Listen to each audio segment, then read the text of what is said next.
May humabol pa mga boss bago matapos ng taon sila bossing. December 27, 2025, ayan sila bossing at bumili ng truck, uwi din agad. Ayan pong Isuzu forward wing van na 6HK1-12. Ayan, kita nyo naman. Pinare-remap po natin at iuwi din kaagad pagkabili ng umaga, hapon, pull out na kaagad dito.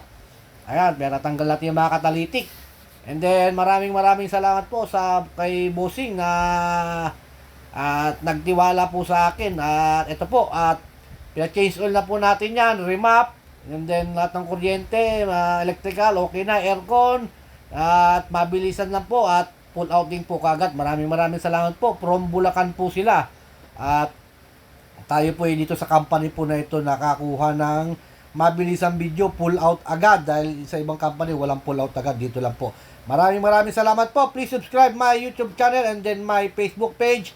Ito po ang munti kong video para sa inyo. Subic Truck TV! Simula pa lang, nandiyan na kayo. Sa bawat video, support ay totoo. Lumipas man ang panahon, kayo'y di nagbago. Luma't bago, kayong lahat ay saludo. Salamat sa tiwala, salamat sa panonood. Subic Truck TV, gabay niyong maasahan. Sa bawat kayeng tatahakin ang pangarap mo. Truck na subok, sa Subic mo matatagpuan.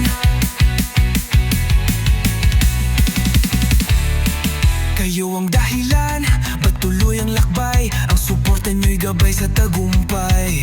Sa bawat tanong, ako'y narito.